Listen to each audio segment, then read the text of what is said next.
दोस्तों जय हिंद। दोस्तों 13 अक्टूबर का दिन यूनाइटेड नेशंस ऑर्गेनाइजेशन के इतिहास के एक काले दिवस में से एक माना जाएगा। जब भी इतिहास लिखा जाएगा और सही इतिहास लिखा जाएगा, एनालिसिस के साथ लिखा जाएगा, तो इस दिन को भी इंकित करना ही होगा, क्योंकि यूएन की जो एक महत्वपूर्ण बॉडी है, एक महत्वपूर्ण अंग है, जो मानव अधिकारों की केयर करने के लिए बनाया गया है, जो मानव अधिकारों का विस्तार दुनिया भर में कराने के लिए बनाया गया है, UNHRC, United Nations human right council. इसमें कल जो देश इलेक्ट होकर नए मेंबर बन के आए हैं, आप उनका नाम सुनिए, आपको लगेगा कि इन देशों का और मानव अधिकार नाम के शब्द का आपस में क्या संबंध है। कोई संबंध नहीं है। जो नए देश आए हैं उनमें एक है चीन, पाकिस्तान, क्यूबा, रूस।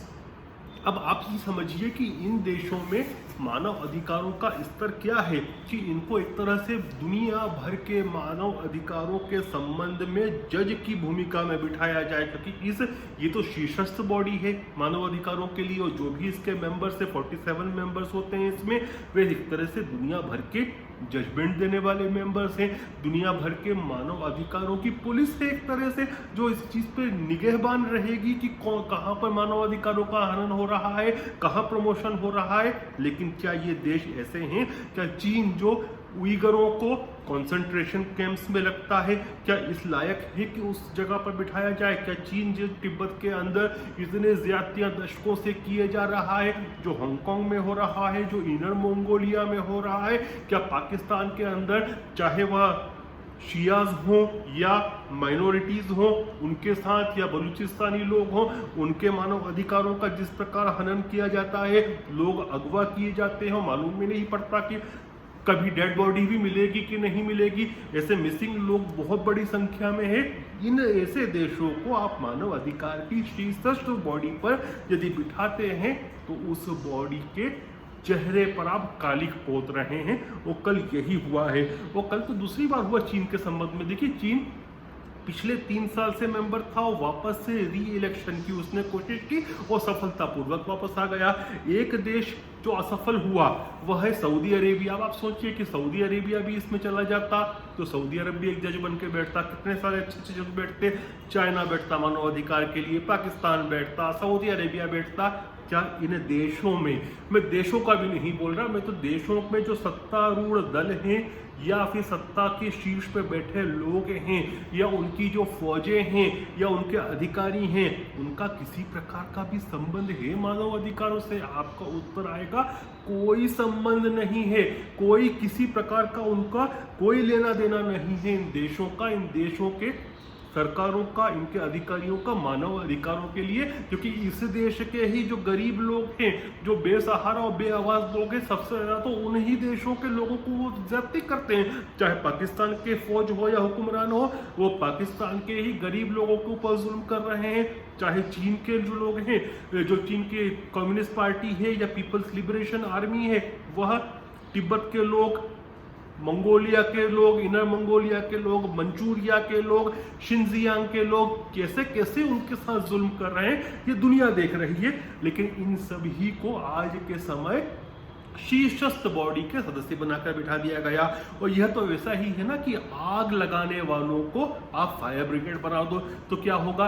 ये वही स्थिति यहाँ पर भी हो रही है। और देखिए दोस्तों, ये जो बॉडी है ना यूएनएचआरसी की हम बात कर रहे हैं, ये बनी थी 2006 में, क्योंकि इसके पहले जो बॉडी थी UN commission for human rights, वह इन्हीं तरह के कर्तव्यों के लिए बदनाम हो चुकी थी, तो उसको रिप्लेस करके यूएनएचआरसी का गठन हुआ। लेकिन बदकिस्मती से देखिए कि जो जैसी इसकी प्रीडिसेसर बॉडी थी, उसी नक्शे कदम पर, उसी के मार्गदर्शन पर यह भी चल रही है और अपना मुंह काला करा रही है।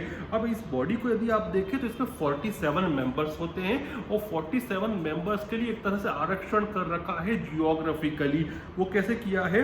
अफ्रीकन स्टेट्स के लिए 13 सदस्य हैं, इंडो पैसिफिक स्टेट्स के लिए 13 सदस्य हैं, ईस्टर्न यूरोपियन स्टेट्स के लिए 6 सदस्य हैं, लैटिन अमेरिकन और कैरिबियन स्टेट्स के लिए 8 सदस्य हैं, वेस्टर्न यूरोपियन और अदर स्टेट्स के लिए 7 सदस्य हैं। अब जो कि ये चूंकि रिजर्वेशन है एक तरह का, मैं नहीं बोलता रिजर्वेशन गलत होता है इस तरह से, लेकिन इस रिजर्वेशन की वजह से जो इलेक्शन की प्रोसेस है वो सिलेक्शन में कन्वर्ट हो जाती है। वो कैसे, मैं आपको बताता हूँ। जैसे अफ्रीका के लिए 13 सदस्य होने हैं।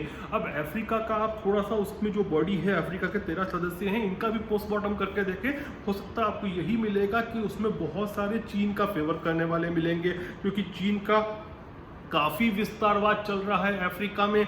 बहुत सारे जो देश हैं अफ्रीका के, वो चीनी कर्ज के नीचे दबे हुए हैं। तो ऐसी स्थिति बनाई जाती है बैकडोर डिप्लोमेसी के थ्रू कि जैसे अफ्रीका के लिए 13 सीट आरक्षित हैं, तो 13 ही सदस्य खड़े हों, तो कोई कंपटीशन नहीं बचेगा। अब आप जिसको चाहते हैं वही अपने आप इलेक्ट होगा, या सिलेक्ट बोलो, उसको इलेक्ट मत बोलो, सिलेक्ट बोलो, क्योंकि कोई कंपटीशन नहीं है। इलेक्शन जब भी होता है जब कंपटीशन होता है। उसी प्रकार से उदाहरण दे रहा हूँ कि ईस्टर्न यूरोप की सपोज करो 2 सीटें हैं, तो उन 2 सीटों में यदि 2 ही देश खड़े होते हैं तो वो ही इलेक्ट होंगे या सिलेक्ट होंगे। तो ऐसी स्थिति निर्मित की जाती है बैकडोर चैनल से, बैकरूम डिप्लोमेसी से, जिसमें पावर का भी उपयोग होता है, जिसमें रिश्वत भी चलती है, जिसमें पैसे का भी बहुत सारी चीजें होती हैं, जिसमें डेप्ट डिप्लोमेसी, डेप्ट ट्रैप डिप्लोमेसी, जो पैसे के कर्ज के बोझ में दबे हुए देश हैं उनको दबाया भी जाता है। तो सबसे पहले तो ये ज्योग्राफिकल एलोकेशन से उनको खत्म करना होगा। और यदि हम चाहते हैं और दुनिया चाहती है कि ये जो संस्थाएं हैं इनका इकबाल रहे, तो इनमें महत्वपूर्ण सुधार करना होगा। क्योंकि आप देखिए, यदि चीन और पाकिस्तान मानव अधिकार के शीर्षस्थ बॉडी पे बैठे हैं, तो उस बॉडी का इकबाल क्या बचता है, उसको कौन मानेगा। और ऐसे देश जो है ना दोस्तों, ये इंस्टीट्यूशंस को वीक करते हैं। मैं उदाहरण देता हूँ कैसे। 2017 में उस समय भी चीन इस UNHRC का अंग था, इसका मेंबर था, एक रिजोल्यूशन लाया। उस रिजोल्यूशन का शीर्षक था promoting development over human rights. वापस पढ़ रहा हूँ, आपको चौंक गए होंगे शायद सुनकर।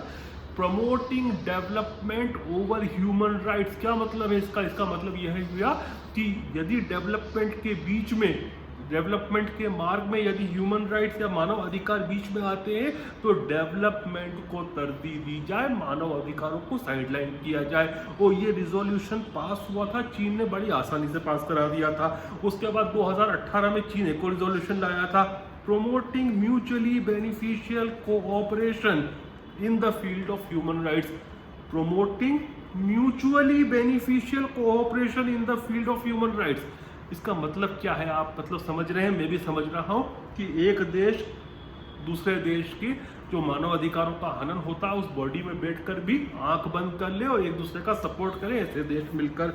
फिर आप चाइना का कर्तव्य देखें, जब भी चीन इस बॉडी का अंग रहता है, जितने भी रिजोल्यूशन दुनिया के दूसरे देश उसके खिलाफ लाते हैं, उनको एक तरह से वीटो करके रोक लेता है, अपने पावर का, अपनी स्थिति का मिसयूज करता है। और इस तरह से आप देखिए चीन के ही खेमे का एक पाकिस्तान भी वहां बैठ गया है। अफ्रीकन कंट्रीज को आप देखेंगे तो वो भी बहुत सारे ऐसे पाए जाएंगे। तो इस तरह से ये जो देश हैं ऐसे शीर्षस्थ बॉडी पर पद लेकर एक तो अपने खिलाफ जो माहौल होता है उसको डाइल्यूट कर देते हैं, दूसरा दुनिया को अपनी दृष्टि से और अपने हित के लिए शेप देने की कोशिश करते हैं। इसीलिए ये ऐसी बॉडी में हर साम दाम दंड भेद से बैठना चाहते हैं और बहुत हद तक सफल भी हो जाते हैं। लेकिन इन देशों को ये नहीं भूलना चाहिए कि आप कितनी भी बड़ी बॉडी में बैठ जाएं, लेकिन यदि आपका कर्तव्य जो है वो मानव अधिकारों के विरुद्ध है, इंसानियत के विरुद्ध है, गलत काम करते हैं, तो दुनिया की नजर से आप बच नहीं सकते, आपको सजा जरूर मिलेगी। जय हिंद, जय भारत।